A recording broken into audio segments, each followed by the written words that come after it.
Bonjour les amis, bienvenue dans cette nouvelle série avec Philippe Bobola. Bonjour Philippe. Bonjour Emma, bonjour à tous nos auditeurs. Comment ça va? Ça va. C'est reparti pour un tour, hein? Oui, Philippe Bobola, le retour.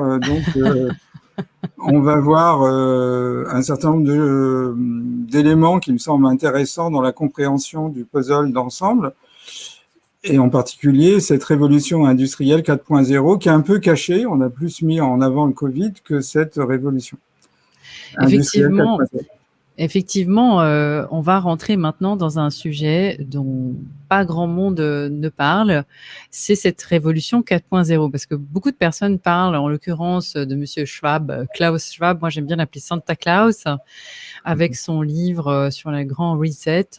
Et en fait, Philippe va nous parler également de d'un autre livre qui est paru avant, sur cette révolution 4.0. Alors, pour comprendre en plusieurs points la démarche que nous avons avec Philippe, les amis, je vais vous donner quelques thèmes qui vont être évoqués le long de ces vidéos et on va parler de beaucoup de choses. Alors, effectivement, on a la révolution 4.0 avec les métiers qui vont disparaître. Comme vous le savez, ou pas peut-être encore, eh bien, le monde change à une vitesse fulgurante avec la technologie et il se trouve que certains métiers vont disparaître avec cette technologie. On pense aux drones, on pense à l'intelligence artificielle, etc. Et du coup, c'est vrai que ça fait beaucoup de changements qui peuvent arriver bien plus vite que prévu. J'avais noté aussi, quand on préparait cette nouvelle série de capsules, plein de concepts comme le fait de déshumaniser. D'ailleurs, c'est ce qu'on a vu, Philippe, avec cette crise. Comment on en arrive là? Eh bien, il y a des stratégies, les amis. On claque pas des doigts comme ça. Et Philippe m'a dit, avant qu'on enregistre cette émission, quelque chose qui m'a fait beaucoup rire, c'est que on va dire, ces personnes qui sont qui ont des stratégies, parce que nous, on parle pas de complot, on parle de stratégie. Comme vous le savez, on peut pas jouer aux échecs si on n'a pas un minimum de stratégie. Et bien là, c'est un petit peu la même chose. Et Philippe me dit, leur force, c'est qu'ils sont finalement très tête dure, un petit peu comme c'est quoi comme animal? C'est un écureuil dans l'âge de glace. Dans l'âge de glace, oui. Voilà, qui est toujours avec son petit gland, puis qu'alors, au fur et à mesure des épisodes, il se démoralise pas, il se décourage pas. Et c'est vrai, Philippe, contrairement à nous, ils ont le temps et ça se transmet de génération en génération, cette notion de garder cette ce cap à suivre. Et tu vas nous expliquer justement comment ça fonctionne dans la tête, on va dire, d'une autre façon de voir les choses à travers une relation au temps. Et d'ailleurs, c'est aussi j'aime beaucoup ton approche quantique qui nous permet aussi de découvrir une nouvelle approche, relation au temps. Dans nos discussions, on parlera aussi de Nikola Tesla. Alors, peut-être pas aujourd'hui, je pense, mais ça fait partie vraiment des sujets que j'avais envie d'évoquer parce que cette énergie libre dont personne ne parle vraiment, c'est pas un sujet à la mode et pourtant, il est vraiment lié à beaucoup de choses. On parlera des smart cities, ces villes ultra connectées. Et ce nouveau design journalistique dont tu nous parles dans les solutions, en fait, parce que le but de cette nouvelle aventure avec Philippe, le retour, c'est que on ait aussi des clés et cette chance que nous avons de vivre cette transition d'un nouveau monde qui est là en naissance, eh bien, se fera probablement avec beaucoup plus de douceur si on a aussi, pour la plupart d'entre nous, une lumière au bout du tunnel avec des clés que Philippe, en tout cas, nous proposera. Et c'est vrai qu'on a déjà fait 10 capsules, enfin 11 avec la vallée des larmes, sur la fabrique du consentement et l'ingénierie sociale. Et tu nous as appris, Philippe, à travers ces 10 capsules, à comprendre comment on travaille l'opinion publique et comment on utilise la psychologie des masses pour fabriquer le consentement. Maintenant que ça c'est fait, je vous invite à aller voir si ce n'est pas déjà fait, les amis. On va mettre les pieds dans ce thème aujourd'hui et tu vas nous amener une perspective historique sur 5 siècles. Alors, c'est pas rien. Les amis, si c'est la première fois que vous arrivez dans nos capsules, eh bien, je vous souhaite un bon voyage. Philippe a une mémoire d'éléphant, ça va être un régal comme d'habitude. Alors, Philippe, par où on commence quand on veut parler de Révolution 4.0 avec cette perspective historique? Alors déjà, on va définir cette révolution 4.0. Comme elle est la quatrième, il y en a eu 3 autres qui l'ont précédée. On va rappeler un petit peu les 3 autres révolutions industrielles. Alors la première révolution industrielle, c'est la révolution de la chaleur. On commence à comprendre qu'on peut maîtriser la chaleur et transformer cette chaleur en travail. Et donc c'est un Français, Sadi Carnot, qui en 1824 va écrire un tout petit ouvrage, Réflexion sur la puissance motrice du feu. Il y a eu très peu de lecteurs, peut-être il en a vendu 600. Mais parmi ces lecteurs, il y en a qui ont compris l'avantage qu'il y avait à utiliser la chaleur, et c'est l'Angleterre qui va réaliser, avant la France, cette révolution industrielle. Alors, elle s'étale entre 1740 et 1800, on va dire 60 à peu près.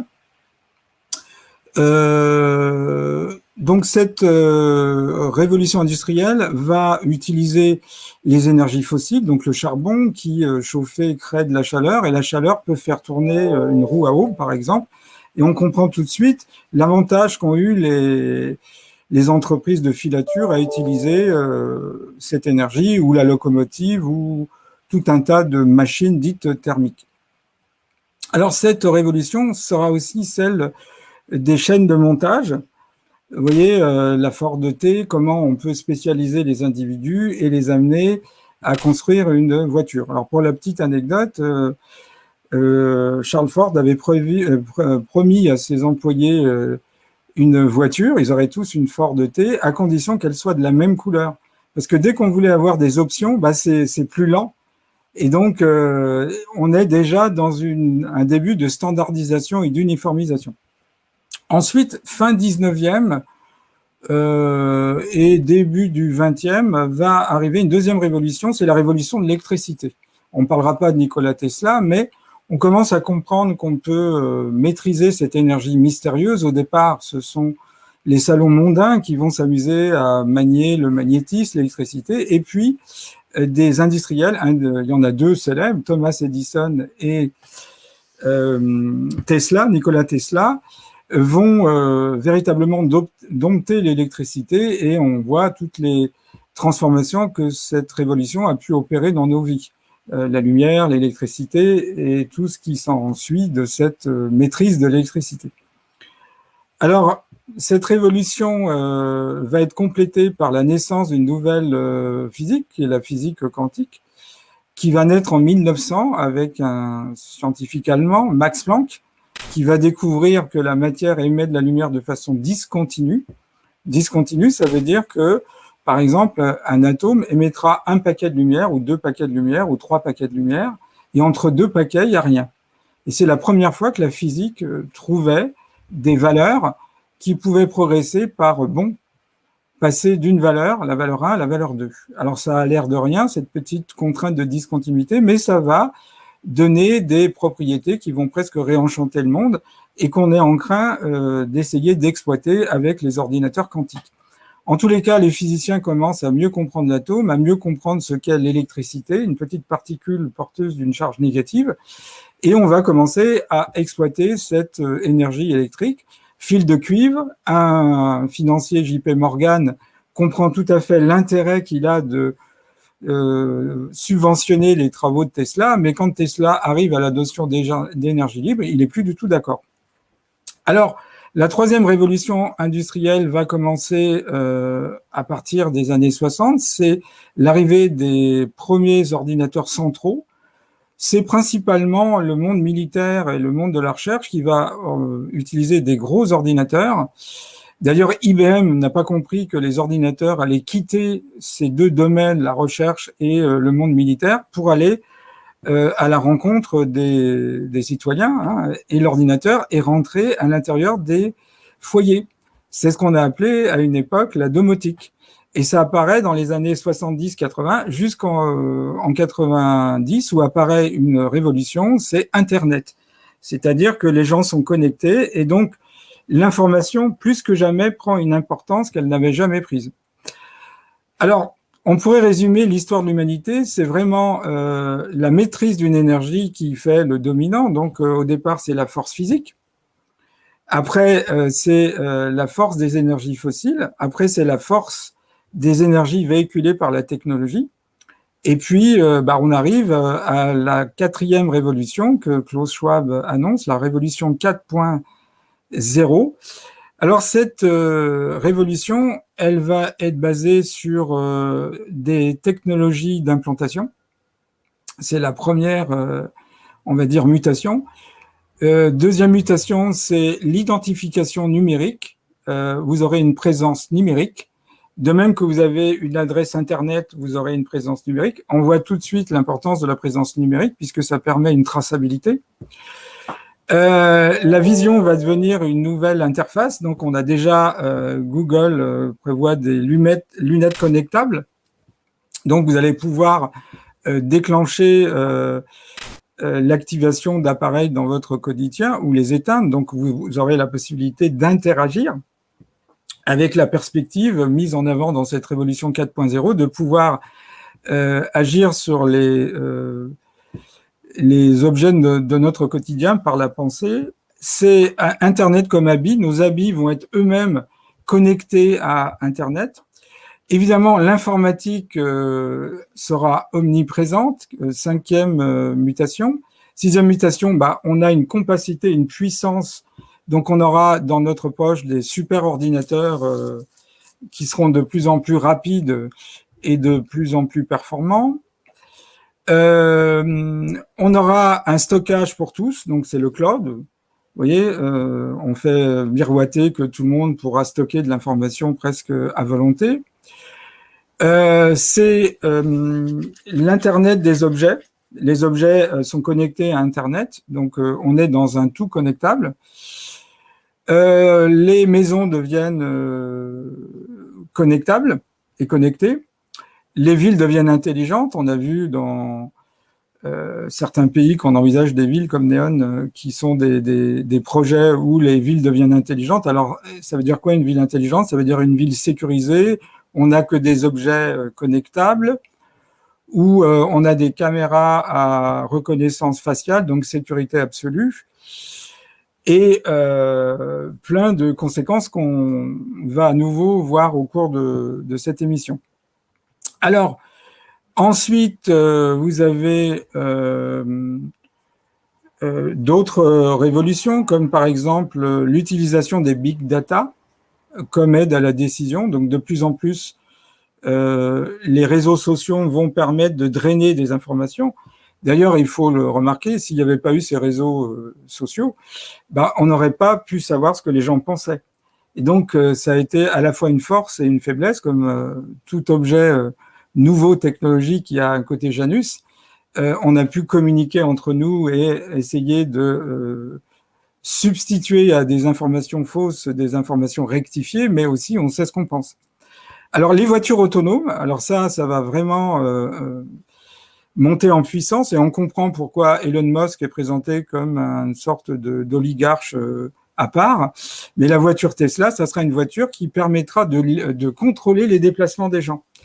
Donc, Klaus Schwab insiste beaucoup sur l'autonomie des voitures. Il insiste aussi sur la nécessité de réduire chaque individu à des unités carbone. Les unités carbone vont atteindre un prix exorbitant pour limiter, c'est le prétexte, le réchauffement climatique suite au relâchement de gaz à effet de serre et en particulier le gaz carbonique. On aura aussi l'intelligence artificielle qui va être une aide à la prise de décision. Autre mutation, on aura également l'intelligence artificielle dans les services publics. Donc, oui, ça va vraiment. Donc, ça veut dire qu'on va remplacer un certain nombre de gens. On parlait des professions qui vont disparaître. Bah, par exemple, on sait que conseiller financier dans les banques, ça va disparaître. Bibliothécaire, ça va disparaître. Je pense qu'on va réduire, et l'idéal, c'est d'avoir plus aucun médecin généraliste, c'est-à-dire que vous serez dans une société avec des objets connectables, et donc vous allez vous connecter sur un ordinateur, et à ce moment-là, il y aura une consultation avec un logiciel. On vous fera un inventaire en fonction de ce que vous aurez déclaré avoir comme symptômes. Ce qui s'est déjà un peu testé, Philippe, avec Oui, oui, la première vague Covid printemps 2020, hein, parce que tout se tout à faisait en fait. télé, trucs à distance. Hein. Ben, le hasard a fait qu'un jour, dans le train, j'ai parlé avec un professeur de bioéthique, et effectivement à Lyon, et il me disait que ça y est, c'est fait, les ordinateurs ont plus de mémoire que les médecins généralistes. Comme la qualité numéro un dans les études médicales, c'est plutôt la mémoire, donc le médecin est échec et mat. Donc on sait déjà qu'il y aura de la téléchirurgie, etc., etc. Donc, mais le but, c'est de réduire progressivement le nombre de professions, quoi. Donc vous voyez bien qu'à un moment donné, on va avoir problème. Alors j'avance un petit peu pour vous donner un petit peu l'inventaire. Donc, on aura aussi comme révolution industrielle l'utilisation des bitcoins et des blockchains, ce qui fait qu'on va passer à une monnaie numérique. Une économie de partage, donc évidemment, on envisage que comme il y aura de moins en moins de revenus, bah, peut-être qu'on sera amené à supprimer la propriété privée pour que tout le monde en profite, qu'il y ait un partage commun, un revenu universel, comme je l'ai dit, et à partir de ce moment-là, bah, on appelle ça une économie de partage. En fin de compte, ça sera un abaissement de la population au profit d'une petite élite, quoi. Alors, il y aura également les impressions, les imprimantes 3D. Donc, on aura des impressions de fabrication 3D. Notre corps, on pourra avoir des changements d'organes par impression et non plus par transplantation. Donc, ça suppose qu'on soit des cyborgs. Il y aura également des impressions 3D pour les produits courants, les produits de service. Il y aura des êtres humains, alors ça fait frémir sur mesure, c'est dit dans le livre de Klaus Schwab, des êtres humains sur mesure. Alors qu'est-ce que c'est qu'un être humain sur mesure? Bah, c'est un être humain qui est réglé pour être rationnel, qui sera calme, à qui on aura enlevé toutes les émotions. Évidemment, l'être humain sur mesure ne sera plus 100% humain, mais il sera progressivement de plus en plus cyborg, jusqu'à peut-être devenir complètement cyborg. Et puis, il y aura des neurotechnologies, c'est-à-dire qu'on aura des implants dans le cerveau. Alors, actuellement, le World Economic Forum, qui a été créé par Klaus Schwab. Alors, c'est assez curieux quand on regarde sa notice Wikipédia. Alors, il a fait l'école polytechnique fédérale de Zurich. Et puis en 67, il a eu un diplôme d'ingénieur en sciences, un doctorat. Il a un doctorat en sciences de l'ingénieur. Puis une année plus tard, en 68, il a un doctorat en économie à Fribourg. Puis il aura un diplôme d'administration publique à l'école d'administration publique de Harvard. Donc ça fait beaucoup pour 2 ans, vous voyez ce que je veux dire? Et il ressort avec ses 3 diplômes et il sera nommé en Suisse professeur à la fin des années 60 de management industriel, poste qu'il exercera jusqu'en 2002. Il va créer en 1971 le premier symposium européen de management qui va être transformé par le fameux World Economic Forum, le forum économique de Davos, où là, tout le gratin du monde industriel, du monde politique, du monde financier vient. Alors actuellement, si vous regardez le forum économique mondial, bah, ils insistent bien premièrement la suppression de la propriété. Alors ça, c'est une vieille idée, on reviendra dans un instant sur ça, qui vient déjà de Thomas More, qui avait écrit un ouvrage, Utopia. Il avait déjà envisagé la suppression de la propriété privée. On verra comment il voyait les choses. Donc, suppression de la propriété privée, les marchandises seront soit données, soit louées, mais en tous les cas, il n'y a plus de propriétaire. Donc, vous serez plus propriétaire ni de votre maison, ni de votre appartement. La plupart des objets seront loués, sauf évidemment les habits et la nourriture, mais votre ordinateur sera loué. Alors, deuxième élément qui est mis en avant, c'est que les États-Unis ne sont plus la première puissance économique, mais il y aura un ensemble de gouvernements qui disposeront du pouvoir. Deuxième point. Alors, troisième point, il n'y aura plus, c'est assez curieux qu'ils mettent ça en avant, de transplantation d'organes, mais des impressions d'organes. Quatrième point sur lequel ils insistent, c'est-à-dire qu'il y aura une limitation de la consommation de viande. Alors, ça nous fait comprendre que peut-être la nourriture entièrement synthétique sera mise en avant pour des raisons diverses et variées, en particulier pour des raisons écologiques. C'est pas impossible, en tous les cas, c'est mis en avant. On envisage, cinquième point, qu'il y aura beaucoup de migration, et en particulier une migration, on va dire, internationale, suite à des catastrophes écologiques. On va créer une unité de carbone dont le prix sera exorbitant pour limiter les déplacements. On envisage des déplacements dans l'espace, en particulier des voyages sur Mars pour développer ce qu'on appelle une terraformation, c'est-à-dire mettre sur Mars les conditions d'une planète habitable. Donc, c'est pour ça qu'Elon Musk fait aussi presque une agence de voyage futuriste pour amener les gens dans l'espace et peut-être amener ces gens à envisager une vie extraterrestre sur d'autres planètes. Et enfin, alors ça c'est assez curieux, on va tester les valeurs occidentales jusqu'à leur point de rupture. Alors, quand on voit tous ces points-là, déjà c'est pas nouveau. On va prendre une perspective historique puisque en 1516, un dénommé Thomas More va écrire un ouvrage qui s'appelle Utopia. Donc, dans cet ouvrage, il y a deux parties. Il y a une première partie où Thomas More se dépeint comme un membre, on va dire, diplomatique, qui a rencontré un dénommé Hitlotley, qui est présenté comme un grand voyageur, et du fait du dialogue qu'il a eu avec ce personnage Hitlotley, il va envisager, et c'est pour ça que la première partie s'adresse à son éditeur, un dénommé Peter Gill, de publier le dialogue qu'il a eu avec ce voyageur. Alors, cette utopie, alors étymologiquement, utopie, ça veut dire un lieu qui n'existe pas ou un lieu de bonheur. Alors, on envisage une île en forme de croissant sur lesquelles figurent 54 villes identiques. C'est intéressant, 50 villes identiques. Alors, l'idéal, c'est d'avoir 100 000 habitants. Donc, on est déjà, vous voyez, dans la perspective d'une réduction de la population. Déjà, en 1516, on trouvait qu'on était trop nombreux. Et ces 54 villes identiques auront une même langue, partageront des valeurs identiques, une seule loi et une seule institution. Alors,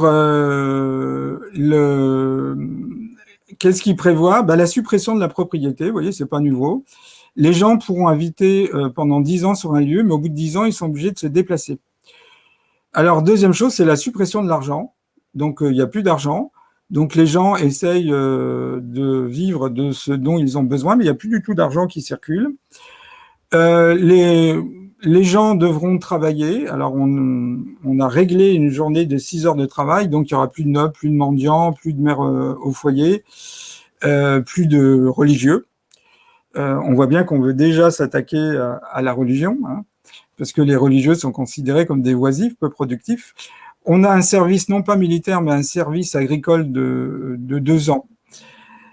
Alors, Campanella va reprendre cette vision d'une société collectiviste, presque communiste, on pourrait dire, avant la lettre, dans un ouvrage qui s'appelle La Cité du Soleil en 1623. Et puis, va arriver la Révolution française, où, suite à la Révolution, Anacharsis Clotz, qui au départ est un baron, le baron Jules François de Clotz, va envisager une France au carré. Donc on remplace les anciennes provinces et on veut étendre la Révolution au-delà de la France et tout mettre en carré. Donc il pense qu'il peut mettre, on va dire, l'espace européen et ses alentours à peu près en 1054 carrés. Alors, il envisage, c'est ça qui est intéressant, une immigration massive pour diluer l'identité nationale française, où viendront des Perses, des Africains, des Chinois, des gens d'Amérique du Sud. Mais le but, c'est de diluer l'identité nationale. La notion d'identité nationale disparaît. Ensuite, il envisage évidemment la suppression de la religion catholique au profit d'une sorte de coexistence de différentes religions. D'ailleurs, Thomas More avait déjà envisagé ça, c'est-à-dire non pas une religion, par exemple la religion catholique, la religion protestante ou la religion juive ou musulmane, mais une coexistence de différentes religions et même une religion universelle, donc qui a un côté assez athéiste chez Klotz. Et puis par la suite, cette idée va être reprise. On va créer la Pan-Europe en 1926. On va reprendre la nécessité d'une immigration massive, d'une destruction des frontières, d'une dissolution de l'identité nationale, et puis cette idée qui plane de suppression de la propriété et d'avoir une espèce de citoyen universel qui aurait presque une même langue, une même juridiction, etc. Alors, c'est la même chose, si vous prenez le club fermé des Bilderberg, ils vous envisagent la même chose, une identité internationale unique. Donc, ce club fermé a été créé en 1955. Il envisageait déjà, vous voyez, dans les années 50, une identité internationale unique, le contrôle centralisé des citoyens, une société à croissance zéro, un état de perpétuel déséquilibre, un contrôle centralisé des pédagogies, on y vient, le contrôle centralisé des politiques nationales et internationales, à l'époque un renforcement de l'ONU, des blocs commerciaux occidentaux type ALENA avec des accords entre différents pays, l'extension du pouvoir de l'OTAN, une juridiction unique et enfin un État providentiel de type socialiste. Alors Philippe, oui, juste pour rassurer ceux qui sont en train de chercher une corde pour se pendre. Non, mais ça va aller les amis. C'est une perspective historique. Alors déjà, vous voyez, c'est une perspective sur 5 siècles. Donc oui, déjà, voilà. C'est pas nouveau. C'est quelque chose qui planait depuis 5 siècles. L'élite voulait créer une société idéale pour elle. Et donc, ça passe par tout ce qu'on voit véhiculé par le Forum économique, c'est-à-dire la suppression de l'argent. On parle maintenant de la création d'une monnaie électronique. On a créé la Banque centrale des monnaies électroniques. On commence à avoir le yuan électronique, le dollar électronique et l'euro électronique. Alors, maintenant qu'on a fait cette perspective, on va voir effectivement pourquoi c'est contraire aux lois naturelles et pourquoi ça ne fonctionnera pas. Voilà. Le but de cette série d'émissions, c'est pas simplement de vous dépeindre les choses, c'est de comprendre la logique qui s'est mise en place, de comprendre comment ce qu'on appelle maintenant le gouvernement profond, les oligarches élitistes fonctionnent. Alors voilà, pourquoi maintenant Philippe va nous expliquer pourquoi ou comment ça se fait que ça fonctionnera pas. Juste avant, Philippe, j'avais besoin d'une précision de ta part pour les personnes qui se demandent justement cette histoire de ne plus rien posséder. Tu as parlé d'une croissance zéro. Est-ce que dans ces lectures, dans cette perspective universelle, on parle en fait, de la propriété à titre de l'entrepreneuriat? Parce que là, on parle aussi dans les agendas 2050 de ne plus avoir de maison, etc. Là, on est dans le cadre privé. Qu'en est-il du coup des entreprises pétrolières? Qu'en est-il de tous les hauts dirigeants? Est-ce que ça les concerne aussi dans les affaires? Je pense que ça ne les concernera pas, parce que finalement, si vous prenez ce qui était intéressant, si vous voulez, dans le dollar tel qu'il était, il y avait un temple et une pyramide dont le haut est détaché de la base avec l'œil franc-maçonnique, ce qui laisse supposer que l'élite flotte au-dessus des lois et au-dessus de toute régulation et de tout contrôle. Et autrefois, on mettait in God we trust, et maintenant on met in technology we trust. Voilà. C'est-à-dire, on croit à la technologie. Alors, moi, il me semble que, on voit que ça soit l'ex-URSS ou la Chine de Mao, il n'y a jamais eu une société sans des élites qui échappent à ce qu'ils font subir à la masse. Donc, je ne pense pas que cette petite partie élitiste sera soumise aux mêmes lois que le peuple. Ensuite, ce que je veux dire, c'est que c'est un projet qui se fait de génération en génération, parce que il me semble que les oligarches ont un côté paranoïaque, voire paranoïde. Ils ont peur de perdre leur pouvoir. Et ça, c'est des choses que j'ai vues chez des gens très très riches. Mais ils avaient peur de perdre. J'avais un ami de mon père qui avait acquis un petit capital. Il avait acheté des œuvres d'art. Il partait plus en vacances par peur d'être cambriolé. Et donc, sa vie est devenue un enfer parce que il faisait pas confiance à tous les services de sécurité, et donc il restait chez lui, et il a fini par développer une paranoïa assez grave qui l'a amené à être interné. Parce qu'il était obsessionnel sur le fait qu'on allait le voler, lui prendre, etc. Oui. Donc, je pense que déjà, il faut comprendre que ça soit la création de la trilatérale par David Rockefeller, Henry Kissinger et le fameux Zbigniew Brzezinski. Un nom très difficile à prononcer. Voilà, qui a été créé en 1973. Tout ça a pour but de maintenir leur pouvoir. Alors, il y a un journaliste qui s'appelle The Economist, qui appartient à la famille Rothschild, à la famille Alieni. Et en janvier 88, on voyait, c'est prévu 30 ans à l'avance, plus de 30 ans, un phénix sur des dollars. Donc, le but, c'est d'écrouler la société pour créer un nouvel ordre mondial. Et donc, on commence à comprendre. Alors maintenant, on nous parle de cyberpandémie, de cyberpolygone. Le 9 juillet 2021, il va y avoir une simulation, comme il y en avait eu en octobre 2020, le 8 octobre 2020 pour l'agenda 201. Et on a vu qu'est-ce que ça a entraîné quelques semaines par la suite. Je crois que, premièrement, ils ont peur de perdre, et ils ont des faiblesses actuellement qu'ils n'avaient pas avant. Déjà, si on en croit le bon Édouard Bernays, qui avait compris que c'est l'être collectif, l'être foule qu'il faut dominer pour dominer l'être individuel, ça nous ramène à nos émissions, il avait compris que le gouvernement devait être invisible. Il disait la manipulation consciente des opinions, la manipulation consciente et intelligente des opinions, habitudes arrangées est à la base dans une société démocratique. Ceux qui manipulent ce mécanisme social imperceptible forment un gouvernement invisible et dirigent véritablement ce pays. Leur force pendant des années, c'est d'avoir eu ce statut d'invisibilité, ce qui n'est plus le cas maintenant. C'est ce qu'on disait entre le roman d'Orwell, 1984, Big Brother is watching you, c'est-à-dire Big Brother vous voit et on le voit. Autrefois, on ne voyait pas qui était Big Brother. Maintenant, on sait qui il est.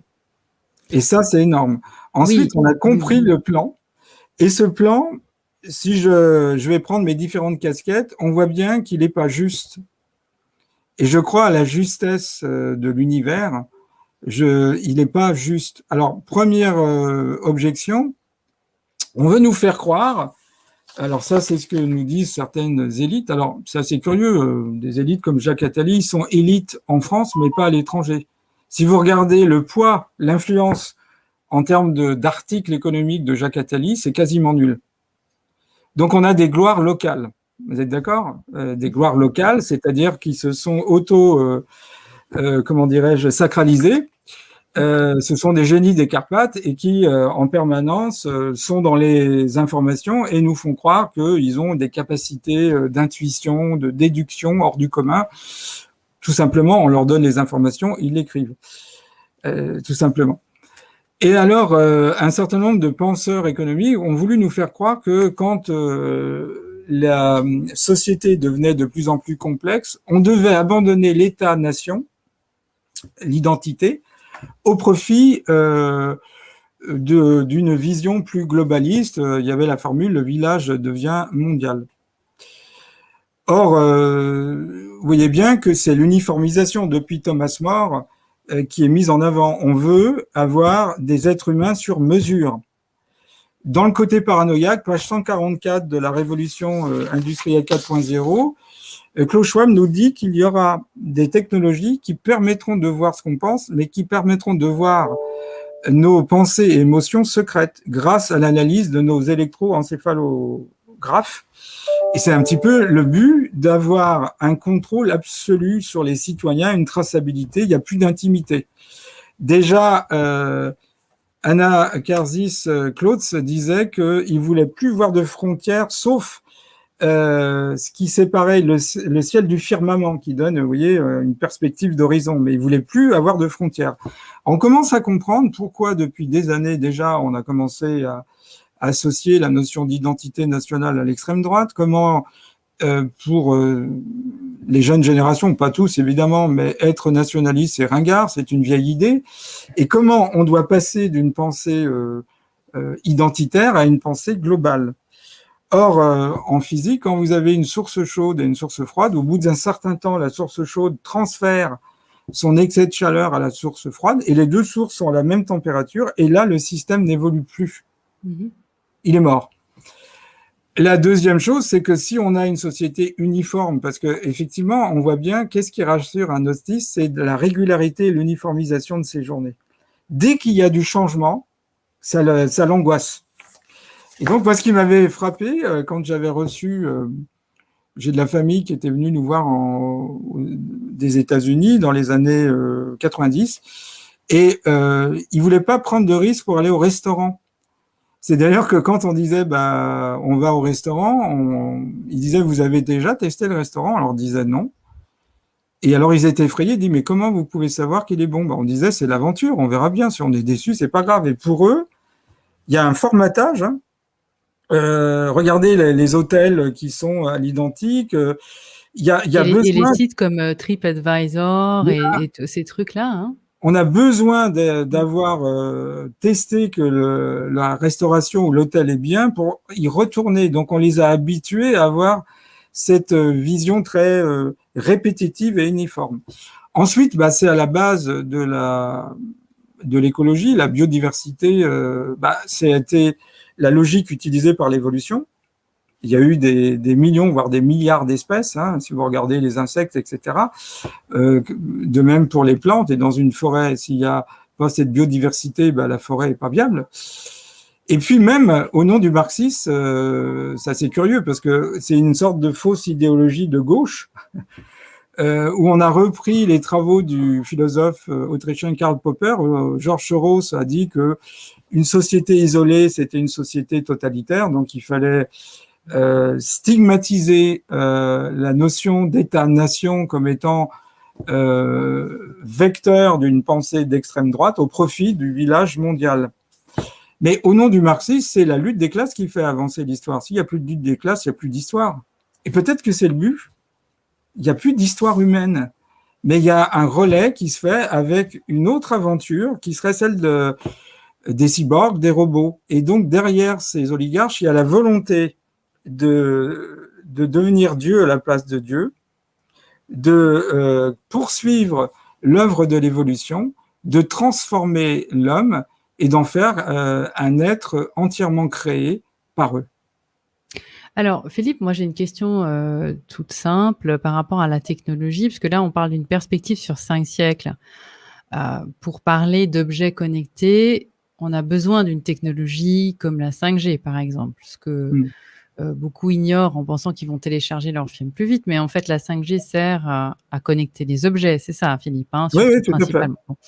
Mais il y a 5 siècles, je ne pense pas qu'ils avaient déjà cette perspective de 5G et d'objets connectés. Comment ça se goupille, de ton point de vue, Philippe, cette révolution maintenant, on va dire en 2021, à travers ces siècles, parce que finalement, on va dire la personne lambda dans la masse, elle arrive sur Terre, elle passe grosso modo 80 ans, puis elle meurt. Et pendant ces 80 ans de vie, elle va faire ses études, elle va travailler, elle va faire tout ce qu'elle peut pour avoir ses semaines de vacances, voilà, sa petite maison, sa petite carte postale, et puis voilà. Dans la perspective justement de ces groupements, de ces familles, peu importe comment on peut les nommer, comment finalement ça fonctionne? Est-ce qu'on s'adapte en fonction des populations, selon toi? Comment les populations réagissent aussi en fonction des événements? Tout ça, c'est comme une danse, un ballet. Tu nous parlais aussi dans nos précédentes capsules des fenêtres d'opportunité. Oui, les fenêtres de Wharton, c'est comment on peut faire changer l'opinion publique. Au début, les choses sont impensables, et puis elles deviennent extrémistes, et puis après elles deviennent acceptables, raisonnables, publiques et politiques. Et on a un moyen de faire changer l'opinion. Bah, je pense qu'il y avait un projet qui part de plus de 500 ans, finalement, c'est d'être, c'est un peu banal, maître du monde, hein, c'est l'ego du pouvoir, contrôler tout.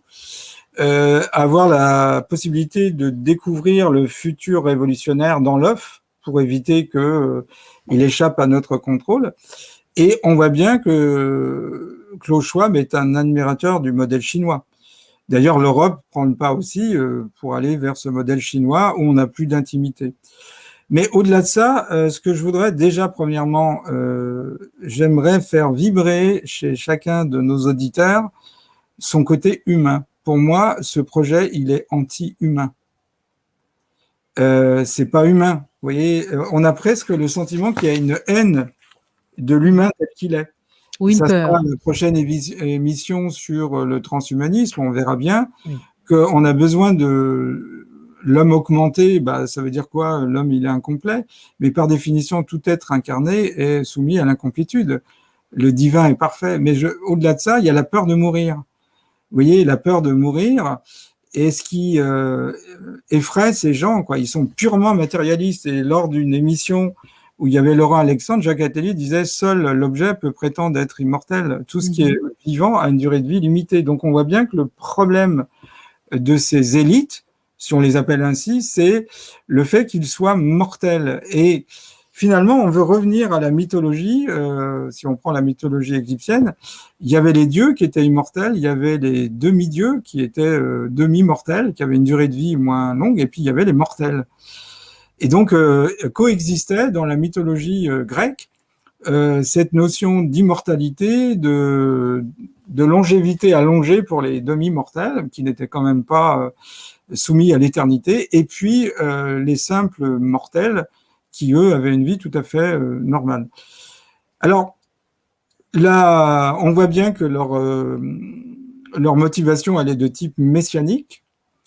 On sent bien qu'ils ont compris que ce qui pouvait entraver leur plan, c'est la spiritualité. Et finalement, cette révolution, elle est rapide, elle est d'ampleur et de profondeur, et elle a un impact systémique. Et là où effectivement ça devient intéressant, on dit qu'on voit le diable dans le détail, mais on voit aussi le diable dans la rapidité. Et ce qui s'est passé avec l'élection de Trump, ce qui s'est passé aux États-Unis, le fait aussi que le public ait compris ce qui se passait, ils sont obligés d'accélérer. Et en accélérant, c'est là où ils prennent des risques.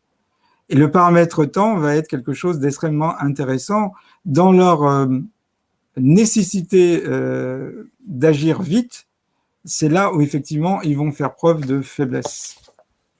Oui, parce que pour le moment, on va dire que la population mondiale n'est pas encore machine et contrôlable à distance. Non. Donc, c'est vrai qu'il y a quand même des inconnus. Et moi, en tout cas, pour ma part, ça fait 1 an et demi que je me dis que beaucoup de décisions sont prises et on regarde et on observe comment les gens reçoivent l'information et réagissent. Et je ne sais pas si ça t'a fait la même chose, Philippe, ou les amis qui sont avec nous. Pour ma part, j'ai été sidérée des réactions extrêmes on va dire, de la majorité, de la masse, comme on dit, des gens je prends l'exemple des masques où des gens portent les masques dehors alors que c'était pas obligatoire, dans des quartiers où c'était pas nécessaire, qui finalement se plient d'une façon folle à des injonctions complètement paradoxales, et à quel point ça a été des fois, je pense, contre toute attente pour certains dirigeants qui, je le rappelle, en tout cas ça n'engage que moi, hein, c'est mon avis, ne sont que les marionnettes visibles sur une scène, hein, parce que hein, c'est des marionnettes, hein. Derrière il y a les vrais dirigeants, mais eux ils sont des exécutants, de simples exécutants. Mais certaines fois je me disais c'est fou. Je pense qu'ils n'y croient pas. Et toujours maintenant, quand on voit le G7, d'ailleurs, je fais encore une autre allusion à un événement récent, on voit donc la reine d'Angleterre, d'autres personnalités qui sont là, ils s'embrassent, ils rigolent, et puis derrière, il y a les serveurs, donc en plein air, avec le masque. Et moi, quand j'ai vu cette photo, j'ai été choquée. J'étais choquée parce que je me dis, mais en fait, là, on voit vraiment l'esclave derrière, qui est là avec son objet sur la moitié du visage, et puis le maître qui lui respire. Et en fait, je me dis, ben voilà, le vrai trésor maintenant de cette nouvelle ère qui arrive, c'est le temps. Donc ceux qui auront le temps, peut-être même de réfléchir, de ne pas être tout le temps dans la course à la survie, et l'oxygène. Enfin voilà, c'était juste ma oui, mais pensée. c'est très juste, ça a montré 2 dimensions de l'être humain, c'est la dimension d'habitude et la dimension de suivisme. C'est-à-dire qu'une fois que les gens ont pris l'habitude de mettre le masque, ils l'ont intégré dans leur vie, et puis on suit parce que c'est ce qu'avait compris Bernays, et au-delà de Bernays, l'ingénierie sociale, c'est-à-dire avant d'être un individu, l'être est collectif, il appartient à une famille, à un clan, une tribu, il est dans un réseau amical, professionnel, il fait partie d'une nation, d'une ethnie, d'un syndicat, et on pourrait multiplier les appartenances au groupe. Et le suivisme et les habitudes ont été des facteurs assez importants. Oui, effectivement, l'ingénierie sociale, c'est formidablement fait. Et puis, il faut dire aussi que les gens ne sont pas habitués à ce qu'on appelle une guerre 4.0, qui est une guerre que le gouvernement mène contre son peuple. C'est surtout les dictatures qui ont connu ça. Je pense en particulier à des amis du Brésil ou de la Grèce qui ont connu des régimes totalitaires. Et puis d'une façon générale, beaucoup de pays d'Afrique et d'Amérique du Sud. On n'est pas habitué à ça. Et donc, il y a toujours ce postulat que le gouvernement n'est pas notre ennemi. Il en veut à notre argent, mais il n'en veut pas à notre âme. Et on s'aperçoit qu'au-delà de vouloir détruire la France, il y a aussi une volonté de détruire les Français. C'est-à-dire, c'est l'esprit français qui dérange profondément. Alors, on voit bien que Klaus Schwab, dans son 2e ouvrage écrit avec un Français, Thierry Malray, Covid-19, la grande réinitialisation, qu'on a en anglais le grand reset, il profite de l'opportunité de la pandémie pour proposer le grand reset. Et finalement, on arrive à quelque chose où, dans les 2 cas, que ce soit le grand réveil ou le grand reset, il faut un changement, mais les changements ne s'expriment pas de la même façon. Alors ça m'amène à faire, des fois on peut faire des parallèles entre la sociologie et la physique. Et Kurt Lewin montrait que dans un individu, c'est un élément d'un champ. Un champ, c'est un espace où circulent des informations. Et donc dans une société, il y a des éléments, on va dire, constructifs pour la société et des éléments destructifs. comme les atomes peuvent s'attirer, se repousser. Et avec deux forces, attraction-répulsion, force de cohésion et force de décohésion, eh ben, on a ce qui se passe actuellement dans un moment bien particulier de crise. Ça ne serait pas le cas en dehors de cette période de chaos et de crise que nous vivons. Pas encore un chaos, on va dire, économique, mais un chaos intérieur. Et en fin de compte, on a des instabilités. Et quand on a un type d'instabilité en physique, on appelle les instabilités de Rayleigh-Bénard. On a une plaque chaude et une plaque froide. Et entre les deux plaques, la plaque du haut étant une plaque plus froide que la plaque du bas, on a un liquide, par exemple, de l'huile siliconée. Donc, généralement, la plaque chaude transfère de la chaleur à la plaque froide, comme une source chaude donne sa chaleur à une source froide. Et cette chaleur entraîne avec elle les molécules de l'huile siliconée. On appelle ça un mouvement de connexion. Donc, des molécules d'huile passent du chaud vers le froid. Et tout le monde sait que la densité est plus grande quand on est à température basse qu'à température chaude. La densité, c'est le rapport d'une masse sur un volume. Donc, plus il fait chaud, plus vous avez une extension des interactions particulières. Et plus c'est froid, moins vous avez d'extension. Donc, assez rapidement, les molécules d'huile vont redescendre parce que plus lourdes sur la plaque froide. Et vous allez avoir, on peut le comprendre qualitativement, un mouvement de montée et de descente qui forme des cellules qu'on appelle des cellules de Rayleigh-Bénard, du nom des deux scientifiques, Rayleigh et Bénard, Bénard étant un Français. Et donc, on a une série de cellules qui tournent. Et alors, ce qui est intéressant, c'est que on ne sait jamais dans quel sens va tourner la première cellule. Ou bien elle tourne dans le sens des aiguilles du montre, ou bien elle tourne dans le sens inverse. Mais si la première cellule tourne dans le sens des aiguilles d'une montre, tout ce qui sera impair, 1, 3, 5, 7, 9, etc., tournera dans le sens des aiguilles d'une montre, et tout ce qui sera pair, 2, 4, 6, 8, 10, tournera en sens inverse.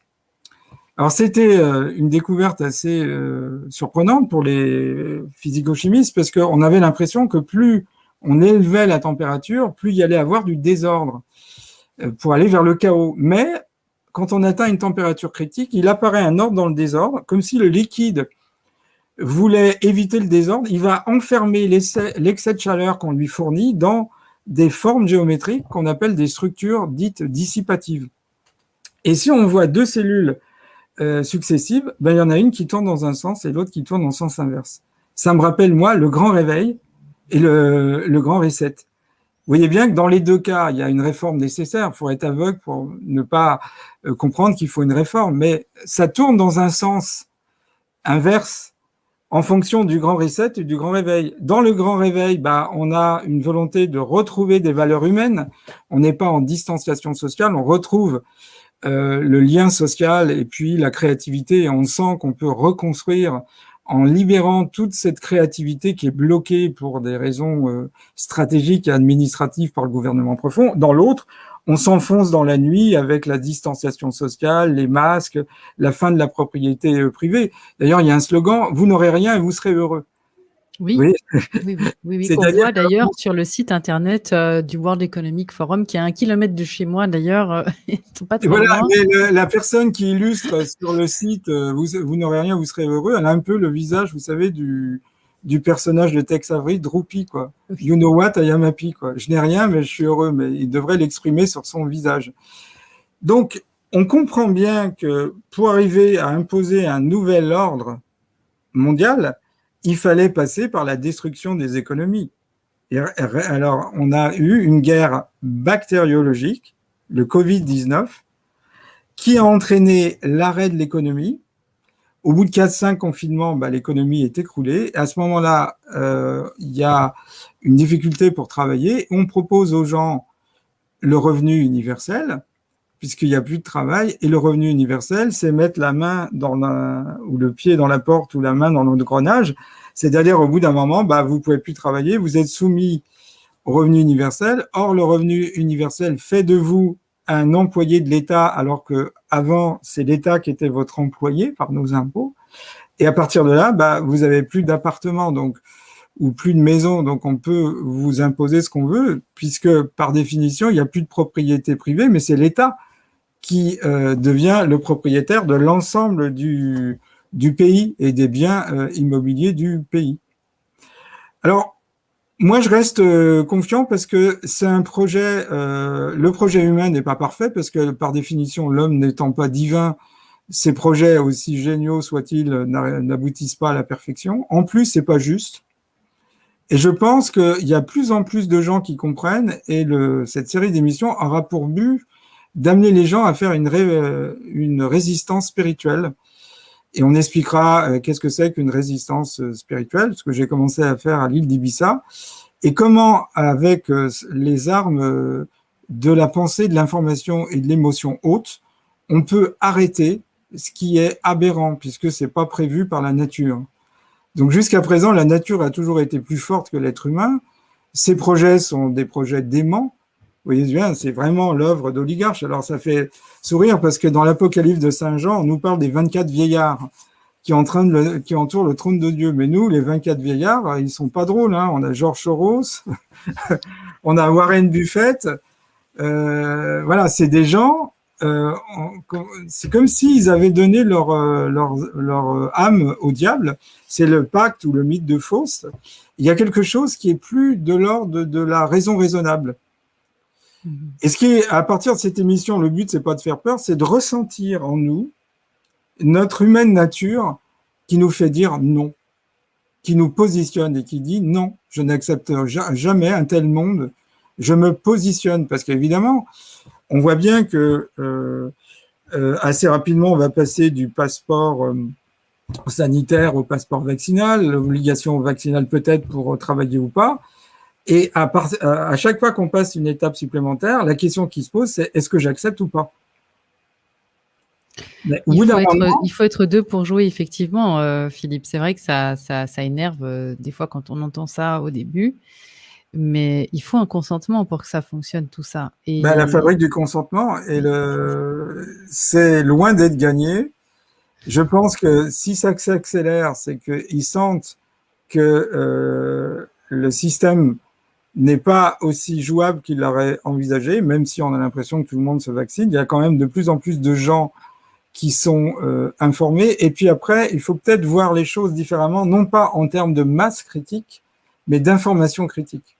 Oui. Combien faut-il d'informations critiques pour empêcher le système d'aller jusqu'au bout? Puis peut-être ça nous amènera à revisiter le temps. Et si le futur précédait le présent, hypothèse, et qu'on soit amené à choisir le futur qui nous convienne plutôt que choisir ce futur qui fait la joie de ces chers oligarches. Alors c'est vrai qu'on a du mal à comprendre parce que il me semble, j'ai rencontré des gens très pauvres et des gens très riches, et quand on peut tout s'offrir, on recherche presque une transgression.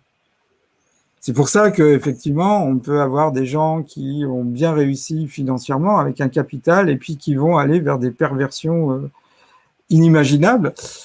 Je pense que quand on a tout, ce qu'on voudrait avoir, c'est vraiment être Dieu à la place de Dieu, parce que finalement, ils ne peuvent pas s'acheter le temps, puisque le temps, c'est la seule denrée, si je puis dire, qu'on ne peut pas thésauriser, fabriquer, échanger et acheter.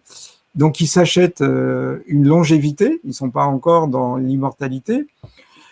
Ils ont besoin d'être au sommet de la pyramide parce que leur identité est associée à l'avoir, non pas à l'être. Donc, il faut absolument qu'ils asseyent leur pouvoir sur ça. Et puis, il me semble qu'ils sont eux-mêmes victimes. C'est-à-dire que le pacte s'est fait de génération en génération pour qu'on arrive enfin au projet qu'avaient tous ces oligarches d'être les maîtres du monde, une poignée d'individus qui puissent jouir du monde entier et faire des humains ce qu'ils veulent. Et on devient des objets. Vous voyez, la réflexion au cours de l'échange de Laurent Alexandre et Jacques Attali, l'objet étant le modèle, puisque l'objet, contrairement à l'être humain, a une durée de vie plus longue. Donc, comment l'acquérir? En devenant objet. Donc, c'est comme si on acceptait d'enlever notre humaine nature pour gagner des années. Évidemment, pas pour tout le monde. Oui, alors c'est ce que je voulais dire, parce que là, ça me fait penser à l'obsolescence programmée. Ça fait beaucoup de d'écho, même dans les médias d'ailleurs, avec des téléphones portables. Je prends cet exemple-là qui était prévu pour avoir par exemple les batteries qui se déchargent très vite au bout de 2 ans, dès que la garantie arrive, pour qu'on rachète, etc. Et c'est vrai que je voulais juste quand même le dire parce que la prochaine fois, on va commencer à mettre les pieds dans le transhumanisme et toutes les personnes qui trouvent ça génial, finalement, c'est vrai qu'on peut se dire, waouh, je peux me transformer en Superman, j'ai des nouveaux yeux, je vois rayon X et j'ai des capacités surhumaines. C'est vrai que quand on part du principe, et ça, tu nous l'as souvent dit, Philippe, dans les capsules précédentes, que finalement ce sentiment océanique de retrouver dans le Mmh. gouvernement, dans toutes les figures d'autorité, quelque chose de bienveillant parce que c'est ce en quoi on veut croire pour se sentir mieux, et bien finalement de rester dans cette vision quand même ultra limitée, naïve et monde des bisounours, effectivement, c'est ne pas envisager qu'on peut aussi nous devenir obsolètes, programmés. Parce que qu'est-ce qui se passe si moi maintenant je dois mettre une pièce dans mon cerveau pour l'upgrader, pour devenir plus puissant dans n'importe quel sens, etc., plus efficace, et si cette pièce n'est plus disponible, par exemple, ou si on veut pas me la changer parce que peut-être j'ai pas eu le comportement qu'on attendait de moi, ou peut-être tout simplement parce que l'usine ne la fabrique plus, ou les prix ont augmenté, ou c'est peut-être une série limitée. Toutes ces choses-là, en fait, je me rends compte, Philippe, que poser les questions, ça se travaille, en fait. C'est toujours le point commun de chaque fois qu'on fait des vidéos. C'est réfléchir un petit peu plus loin que le confort immédiat. Mais c'est vrai que le cerveau n'est pas fait pour réfléchir à Ben long oui, terme. c'est oui, la satisfaction matérielle immédiate, ça fait partie des pulsions archaïques, hein. Ben, la notion d'objet jetable, effectivement, assez rapidement, quand vous avez un objet jetable, ben, vous allez le Kleenex, le stylo bille, ben, vous arrivez à la notion d'homme jetable et de femme jetable. Donc, il faut faire attention. D'autant plus qu'on a tendance à être chosifié, parce que si effectivement on n'aura plus des greffes d'organes, mais des impressions d'organes, bah, on va devenir des hommes en 3D ou en 4D en termes d'impression, quoi. Donc, on perd notre humaine nature. Et puis, évidemment, existe-t-il une vie après la vie? Est-ce que la vie incarnée est la seule vie? Existe-t-il d'ailleurs une vie avant la vie? Vous voyez, c'est des options philosophiques qui sont éliminées. Et finalement, la révolution 4.0, c'est la tentative d'ériger une technologie en Mhm. philosophie de vie, en religion même. Vous voyez, c'est à la fois une philosophie de vie, une religion qu'on pourrait appeler le technologisme. Et la technologie ne pense pas, la technologie essaye de résoudre nos petits problèmes quotidiens avec efficacité. Son but, c'est d'être opératif.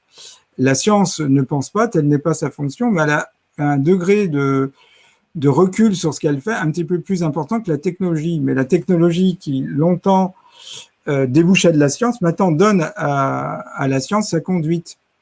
Et ce qu'on voit actuellement, c'est qu'on est en train de diriger le transhumanisme pratiquement en religion. Et c'est ce qui s'est passé à la fin de la Révolution française. On a eu le culte de l'être suprême. On a des visions avec Robespierre qui honorait le culte suprême. Et derrière tous ces révolutionnaires qui voulaient déjà mettre en avant une espèce de société idéale, ben, il y avait la volonté d'éradiquer la dimension religieuse au profit d'une religion qui serait dominée par eux, où ils seraient les grands prêtres, voire les dieux de cette religion. Philippe, on arrive sur la fin de cette première épisode. Je voulais juste reprendre, parce que j'ai une question concernant ces métiers qui vont disparaître.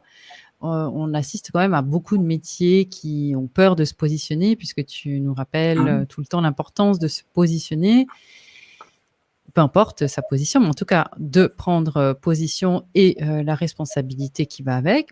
Dans ces métiers-là qui vont disparaître, est-ce que tu pourrais juste brièvement nous parler peut-être des enseignants, des professeurs, parce que ce sont des métiers, des professions qui sont quand même, qui s'auto-censurent depuis 1 an et demi, Ouais, puisque tout moi à j'en fait. ai aussi beaucoup au bout du fil, des médecins qui n'osent toujours pas prendre la parole et pourtant qui mâchent pas leurs mots concernant, en l'occurrence, ces injections-là actuellement qui sont faites à grande échelle, parce qu'ils ont peur de perdre leur travail.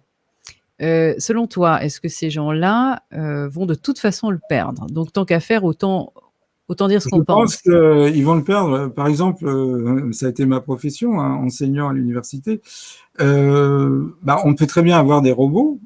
On peut très bien aussi présenter ça sous un package. Vous voyez, la technologie est toujours Janus. On peut toujours avoir le bon côté, le mauvais côté. On peut dire que c'est vrai qu'un étudiant, il choisira s'il veut avoir un enseignant homme ou femme, jeune ou vieux, avec les yeux bleus. Enfin, vous voyez, on peut vraiment presque avoir l'enseignement idéal. Il y en a peut-être même qui choisiront un clone d'eux-mêmes.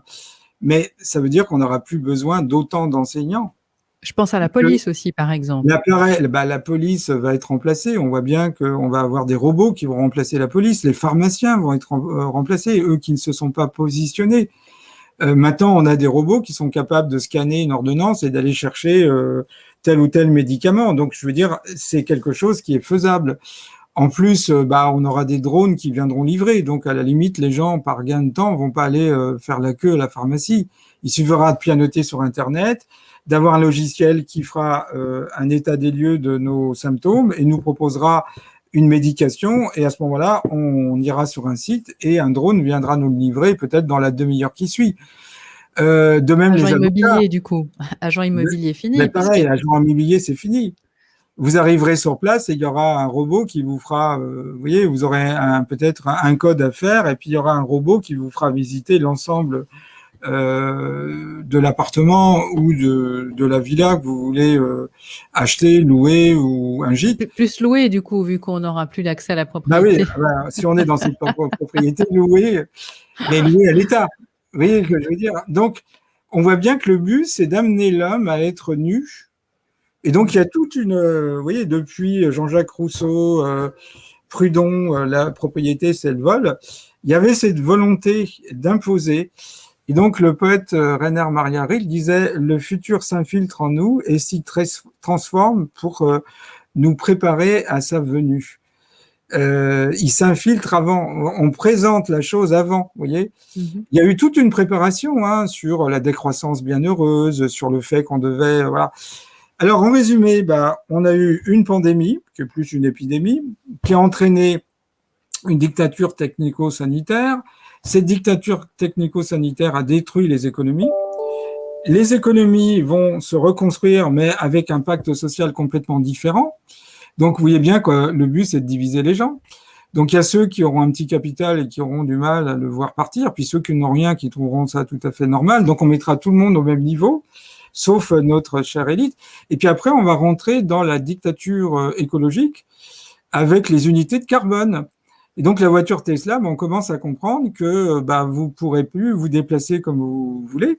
Vous serez territorialisé. Et finalement, on revient un petit peu à la société française, je prends l'époque de Louis XIV, où un paysan français quittait rarement son village. Il allait de temps en temps en ville, peut-être se marier une fois, mais la plupart de son existence se passait dans son village. Et il savait absolument pas ce qui se passait au château de Versailles. C'était quelque chose qui lui était inaccessible. Donc, assez curieusement, on nous parle d'une globalisation, mais dans les faits, on va être territorialisé. Donc, comme les voitures Tesla vont être très coûteuses, puisque le cher Klaus nous indique déjà que l'unité de carbone va atteindre un prix faramineux, peut-être le prix d'un diamant, pour limiter les déplacements des gens qui occasionnent des libérations de gaz carbonique, vous n'aurez pas trop de solutions, c'est-à-dire de vous déplacer à pied ou en vélo, donc avec un nombre de kilométrages extrêmement limité. Et puis, on peut très bien envisager, par exemple, que la voiture que vous avez louée, Tesla, elle vous permettra pas de faire plus de 110 km parce qu'on a calculé que vous devriez faire, parce que vous n'êtes pas en télétravail tout le temps, un aller-retour pendant une semaine de 80 km et vous avez 30 km de loisirs à dépenser. Et si vous roulez 115 km, la voiture vous emmène jusqu'à un poste de police où il y aura plus de policiers mais des robots et vous serez peut-être une amende avec un crédit social qui pèsera sur vous parce que vous avez voulu, entre guillemets, arnaquer la société en voulant rouler plus. Alors, ce genre de société, c'est le rêve de ces oligarches. Je pense que ce qu'on a en nous, c'est une humaine nature, elle vibre. En tous les cas, elle vibre pour les gens qui vivent avec moi. Et la plupart des gens qui n'osent pas bouger parce qu'ils ont peur que leur profession soient sanctionnés si jamais ils s'exprimaient, et eux-mêmes qu'ils soient licenciés, bah, il faut qu'ils prennent conscience que ça va arriver s'ils ne bougent pas. Et ça me fait penser à une conversation que j'ai eue avec un cafetier. C'était la première fois, le 9 juin, on ouvre. Donc, je vais prendre un café, puis il me dit, le gouvernement a bien fait les choses. Je lui dis, ah bon, bah, pourquoi? Bah, parce qu'on a été indemnisé à la hauteur de nos revenus, et il a vraiment bien fait. Je lui dis, mais comment vous allez être indemnisé l'année prochaine, puisque c'est basé sur vos revenus, et là, c'est l'État qui a payé. Et là, j'ai vu que son visage s'est assombri, il dit, un peu énervé, alors, soit je crevais tout de suite, soit je crevais de façon différée. Je préfère crever de façon différée. Et je trouve que c'est mal posé le problème, parce que effectivement, si chacun prend conscience que cette révolution 4.0 va faire disparaître, au bas mot, on annonce que d'ici une dizaine d'années, au moins 50% des métiers auront disparu, tous les métiers vont être touchés. Et cette révolution 4.0, elle va pas simplement sanctionner les gens les moins formés, ce qui était le cas malheureusement des autres révolutions industrielles, mais les cadres vont être touchés. Les professeurs d'université, les médecins, les architectes, les pharmaciens. Presque tous ceux qui réfléchissent, surtout. C'est surtout ça. Ceux qui réfléchissent vont devenir un ennemi, puisque par définition, vous voyez, en Chine, il faut comprendre que celui qui pense de façon originale est presque un ennemi d'État. C'est ce que m'avait dit un Chinois un peu dissident. Il m'avait dit, il faut comprendre que la Chine est une culture groupale. Faire preuve d'innovation solitaire, c'est presque faire un bras de fer à la société, et on devient un hérétique. Donc, évidemment, on voudra que tout le monde pense de la même façon. C'était l'utopie de Thomas More, c'est-à-dire des villes identiques où chacun est soumis à la même langue, à la même juridiction, aux mêmes mœurs, voilà. Et il faut surtout pas sortir du groupe. Donc, c'est la négation même de l'individu, puisqu'il n'y a pas deux individus identiques. Chacun, on voit bien, même les jumeaux vrais finissent par avoir des différences.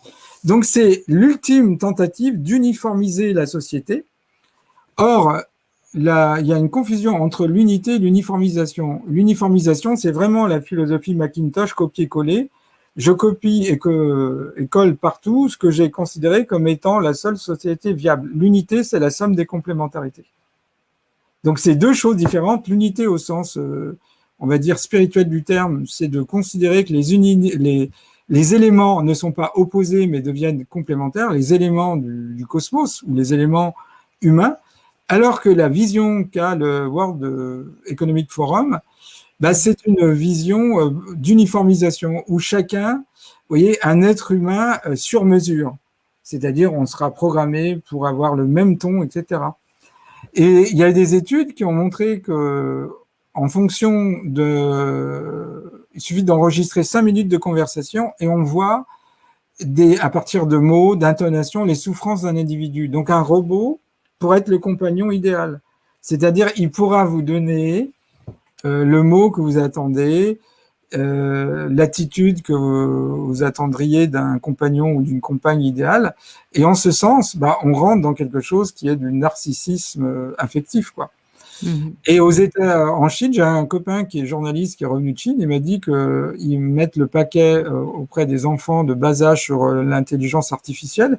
Et dans son hôtel, il y avait un petit robot qui lui dit bonjour le matin, qui l'accompagne quand il rentre plus tard le soir jusqu'à sa chambre. Il m'a dit au début, je trouvais ça ridicule, mais au bout d'un moment, je me suis habitué. J'ai fait presque une projection humaine sur ce petit robot qui avait encore des allures de robot, mais on peut envisager presque un être humain. Donc voilà, il faut faire attention à cette tendance que nous avons. C'est pas encore là, mais c'est demain. Je pense qu'on a la possibilité de se positionner, d'arrêter ce qui n'est pas, à mon avis, prévu pour l'histoire de la Terre. Et en tous les cas, je préfère faire confiance à la nature qu'à ces oligarches paranoïaques qui ont largement montré leur côté dément. Oui. En tout cas, Philippe a relevé des points qui sont extraordinaires. On va en faire une capsule vraiment spécifique parce que cette histoire de climat, Philippe, et j'aimerais qu'on va peut-être finir là-dessus parce que ça a été riche aujourd'hui, mais là, vraiment, il y a une grosse confusion qui a été faite. au même titre qu'il y a une confusion qui est faite aujourd'hui avec cette histoire de passeport vaccinal. Il y a beaucoup de gens qui disent oui, mais il faut être vacciné pour voyager. Alors, c'est faux. C'est ce qu'on a mis dans la tête des gens et des jeunes d'ailleurs, hein, qui vont se faire vacciner pour partir à Ibiza alors que ce n'est pas nécessaire. Pour le climat, c'est un petit peu dans la même veine, c'est-à-dire qu'il y a quand même beaucoup de gens qui confondent encore climat et environnement. Donc, quand on parle de climat comme étant un alibi efficace d'ailleurs, hein, parce que là, quand tu nous parles d'unité carbone, et ça, on va en faire vraiment une capsule spécifique, il faut que les gens comprennent, Philippe, en quoi tout est relié avec ces smart cities, ces villes intelligentes, ultra connectées.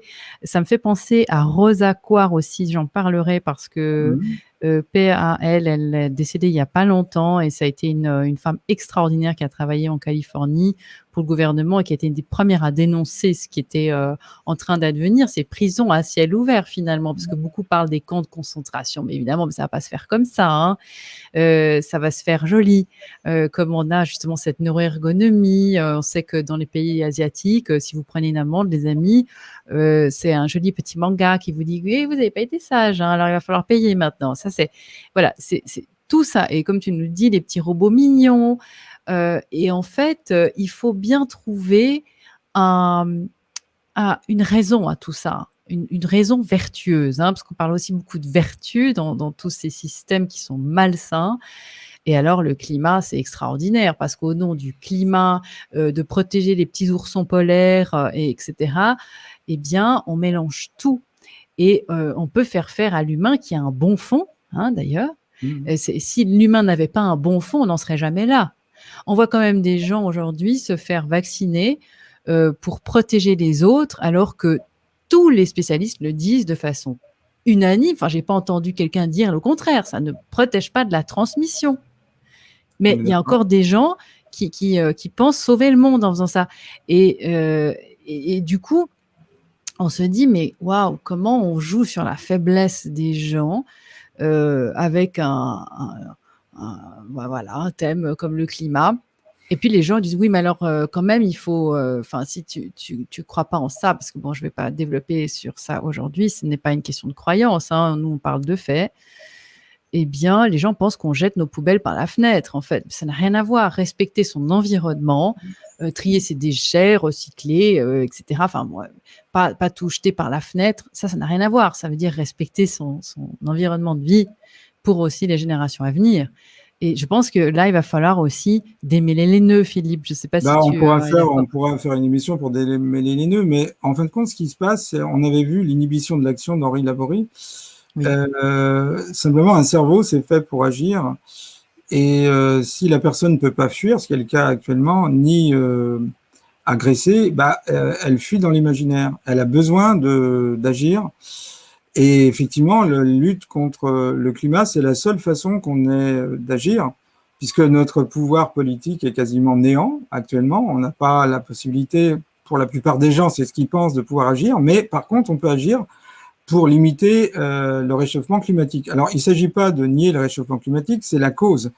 Et puis après, on voit bien les conséquences. Al Gore, tout le monde sait qu'il fait partie du gouvernement profond. John Kerry, vous retrouvez dans les entreprises qui vont vendre des unités carbone, les mêmes qui ont créé le réchauffement climatique. Donc, il y a eu des tas de scientifiques qui se sont levés pour essayer de mettre des bémols par rapport à ce qui était dit, que ce soit François Gervais ou Vincent Courtillot, qui a dirigé l'Institut de géophysique du globe. Et François Gervais c'est un spécialiste de la thermodynamique de l'atmosphère. Donc, il y a quand même des éléments, mais ça devient presque aussi impossible de changer dans la tête des gens qu'à une époque, parler de Trump en bien. C'est-à-dire, si on n'est pas pour l'unité carbone, on est forcément un horrible pollueur. Et puis, presque, on a rompu le pacte humain, on ne respecte pas l'environnement, donc il y a un amalgame. L'écologie, c'est une science, l'environnement, c'est presque une politique, hein. Et à partir de là, on devient presque un humain détestable et puis on hypothèque l'avenir des générations à venir. C'est ça. Donc, et les jeunes générations marchent beaucoup là-dessus. Ils ramènent tout à l'unité carbone. On est dans le triomphe de la quantification et la calculabilité. Bientôt, on va vous dire que chaque jour, vous vivez, vous rejetez tant d'unités carbone. On va peut-être vous mettre des impôts si vous avez une taille plus importante ou un poids plus important. Oui, il y a quelque chose qui est plus jouable. Et au-delà de ça, c'est comme si on opposait la vie humaine avec la survie de la planète. Oui, tout à fait. Philippe, on se réjouit déjà. Moi, en tout cas, ça va être une capsule extraordinaire pour moi parce que je trouve ça passionnant vraiment. Et les personnes aussi qui commencent maintenant à mettre le puzzle avec les pièces qui se mettent les unes après les autres. Eh bien, les amis, je suis heureuse de savoir que plus on avance et plus vous comprenez maintenant pourquoi certains choix de vidéos, certains thèmes et les liens qu'il y a entre tous les chroniqueurs qui sont sur notre canal. En tout cas, merci beaucoup Philippe pour cette Merci. grosse heure passée ensemble. Est-ce qu'on a fait le tour pour la première? Bon, de toute façon, on va devoir faire des capsules spécifiques sur Non, on fera thèmes. peut-être, il y aura peut-être d'autres choses, il y a beaucoup de choses, voilà, mais j'essaye d'être synthétique et de faire sortir la logique, parce qu'on peut donner des tas de faits, mais s'il n'y a pas une logique, on retient pas grand-chose. Ce qui me semble important, c'est de comprendre la logique. Pourquoi on arrive à ça? Pourquoi on arrive à la dictature écologique? Et quelles seront les conséquences? Et c'est peut-être ça à acquérir, c'est de prendre une idée, de la déployer. Une idée ou un concept se déploie dans le temps. Vous voyez, la notion d'objet jetable, ça se déploie. Et puis finalement, on arrive peut-être à la notion d'objet jetable qui entraîne l'homme et la femme jetable. Alors en tout cas, les amis, vous avez bien compris, le programme va être génial. On vous l'avait promis pour cet été. Eh bien, ça commence.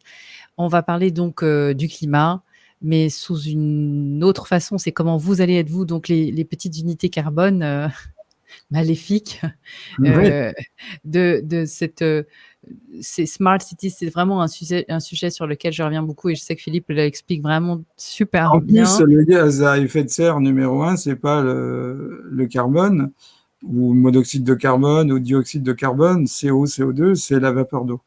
Donc, vous voyez, il y a déjà il y a un mauvais ciblage parce que le carbone, c'est le symbole du monde industriel. Vous voyez, c'est pas choisi par hasard. C'est-à-dire qu'on a des spécialistes de l'ingénierie sociale qui ont vraiment réfléchi pendant plus de 30 ans à un narratif. Depuis Al Gore qui déterre cette affaire avec une vérité qui dérange jusqu'à... D'ailleurs, on voit bien, la première chose qu'a dit Biden, ça devrait alerter les gens. Il a déclaré la pandémie finie, mais maintenant on devait s'occuper du problème fondamental qui est le réchauffement climatique. Et donc on voit bien qu'on passe d'une peur à l'autre et d'une dictature à l'autre. L'urgence climatique, ça c'est des mots aussi qui résonnent, hein. L'urgence climatique, et on est tout le temps dans l'urgence à devoir régler une urgence. Alors c'est vrai que les gens n'en peuvent plus.